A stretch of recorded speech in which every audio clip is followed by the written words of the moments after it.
सीताराम सीताराम सीताराम सीताराम सीताराम सीताराम। कोटि कोटि मुनि जतन कराही, अंतराम कही आवत नाही। और यहीं बगल में आप दर्शन करेंगे हनुमान जी महाराज के। बहुत ही दिव्य और अलौकिक दर्शन होते हैं। और महाराज जी, हनुमान जी महाराज के ऊपर देखिए छाता से छाया किए हुए हैं। पूरी प्रसाद है जी। इधर सब्जी सिद्ध हो गई। जय सीताराम दोस्तों आज मैं ऐसी यात्रा पर निकला हूं जहां जाने से पहले अच्छे लोग 10 बार सोचते हैं। अभी मैं ऐसे खतरनाक विहड़ जंगलों के रास्ते में हूं जहां पर इंसानों के कदमों की आहटें बहुत कम सुनाई देती हैं। कहा जाता है इस बीहड़ जंगल में एक अत्यंत सिद्ध संत की कुटिया है जहाँ की ऊर्जा सामान्य ऊर्जा से बिल्कुल परे है। चारों तरफ से ऊंचे ऊंचे टीले, हरा भरा बीहड़ घनघोर जंगल और ऊंचे ऊंचे पहाड़ देखेंगे। और महाराज जी की कुटिया इस रास्ते में लगभग 3-4 किलोमीटर आगे पड़ती है और एक नाला भी पड़ता है बीच में। आसमान में बादल छाए हुए हैं, बारिश कभी भी हो सकती है। फिर भी मुझे महाराज जी की कुटिया में जाना है और गाड़ी यहीं पर खड़ी रहेगी। तो आइए दोस्तों चलते हैं कुटिया की ओर। काफ़ी हरा भरा और बीहड़ जंगल है और महाराज जी की कुटिया की तरफ अभी कुछ इस प्रकार का रास्ता है। इस नाले को पार करके दूसरी ओर जाना है। नाले में काफ़ी पानी भरा है, देखता हूँ कहाँ से निकलने लायक है। कीचड़ बहुत है, हालांकि पानी तो नहीं ज़्यादा है। यहाँ से दोस्तों रास्ता मिला है निकलने के लिए। ये यहाँ से दोस्तों कुछ इस प्रकार का रास्ता है, दोनों ओर से घनी घनी झाड़ियाँ हैं। तो यहाँ से बीहड़ जंगलों के अंदर प्रवेश करना होता है। इसको चढ़ के दूसरी ओर जाना है। काफ़ी ऊंचा टीला था।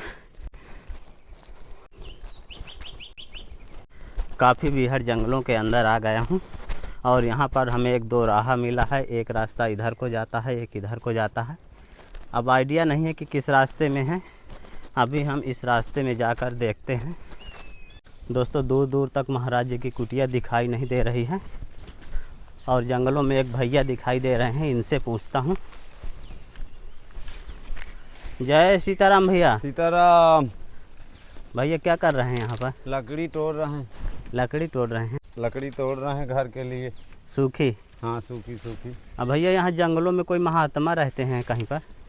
मालूम नहीं है, आते जाते देखा है, चलो तो ढूंढवा सकता हूँ। अच्छा। हाँ मालूम नहीं है।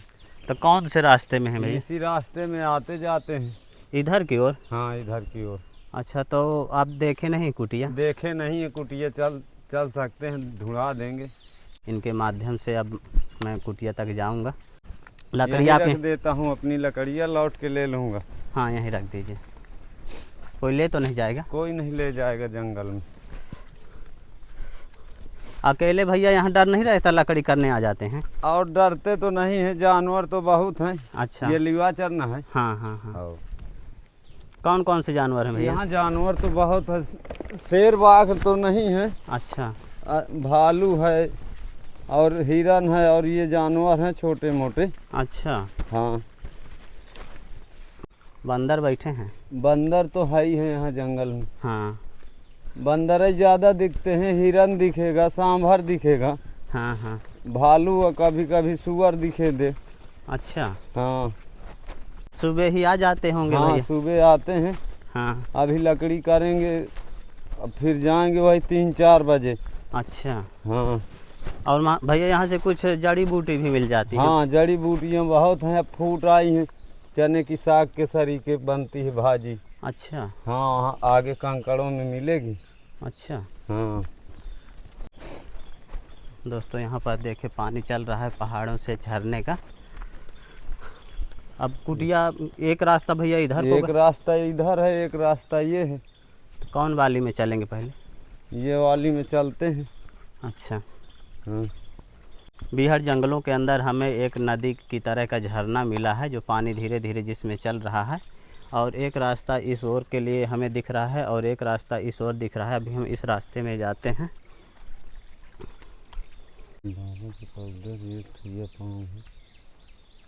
और रास्ते में देखे दोस्तों भैया पाँव देखते हुए चल रहे हैं। यहाँ पाँव लगे हैं किसी के आने जाने के। तो इसी से अंदाज़ा लगा रहे हैं, हो सकता है इधर ही हो महाराज जी की कुटिया। अच्छा, पाँव दिख रहे हैं भैया? महात्माओं के आने जाने के पाँव दिख रहे हैं, थोड़ा थोड़ा पाँव के निशान। उन्हीं को देख के हम ऊपर जाने की कोशिश करते हैं। और सकरा रास्ता है, देखें। रास्ते में पाँव बने हैं ये बने। दोस्तों, यहाँ पर आने जाने के पाँव के पग चिन्ह बने हैं। ये बने, हाँ, पाँव तो दिख रहे हैं। ये देखें दोस्तों, पद चिन्ह दिख रहे हैं। इन्हीं पर चिन्हों को देखते हुए हम जा रहे हैं। और रास्ते के दोनों ओर से हरी भरी झाड़ियाँ, बीहड़ जंगल है। और गर्मियों में पत्ता सब सूख जाता है। फाइनली दोस्तों कुटिया पानी दिखाई देने लगी है। देखें, महाराज जी की कुटिया दिखाई देने लगी, काफ़ी ऊंचाई में बनी है। ये देखें सीताराम महाराज जी। दोस्तों, महाराज जी कुटिया में ही हैं। महाराज जी की अभी प्रसादी सिद्ध हो रही है। और ये रही महाराज जी की कुटिया। जय जय सीताराम महाराज जी। सीताराम सीताराम। बड़ी टिक्का बन रहे, प्रसादी मिलेगी प्रभु को। महाराज जी क्या सिद्ध हो रहा है? ये सब्जी बन रही है, ये पूरी प्रसाद बन रहा है। दोस्तों, महाराज जी की देखे पूरी प्रसादी सिद्ध हो रही हैं। हाँ आज महाराज जी पूरी बन रही हैं। हाँ, आज पूरी बन रही है। पूरी प्रसाद है जी। इधर सब्जी सिद्ध हो गई।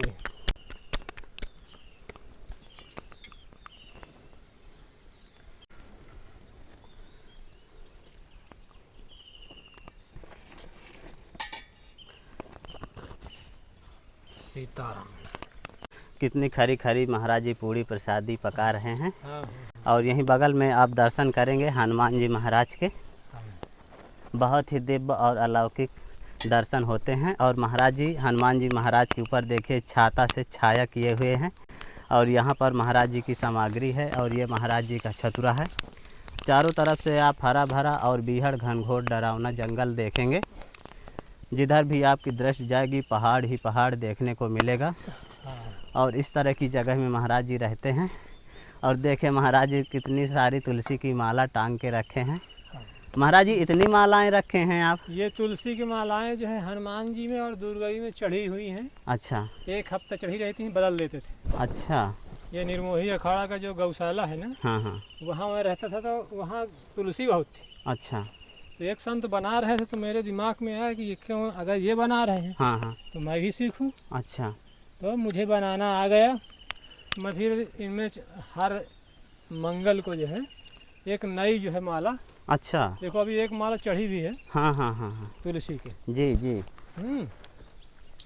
और तो हर हफ्ते महाराज जी तुलसी जी की माला चढ़ाते हैं? बदलते थे, लेकिन अब यहाँ तुलसी नहीं है। तो अब नहीं चढ़ा पाते? हाँ महाराज जी, आपकी कुटिया ढूंढने में बहुत मशक्कत करनी पड़ी है। हाँ हाँ जी। इतने खतरनाक जगह में महाराज जी क्यों रहते हैं? यहाँ रास्ता भी नहीं आने जाने के लिए।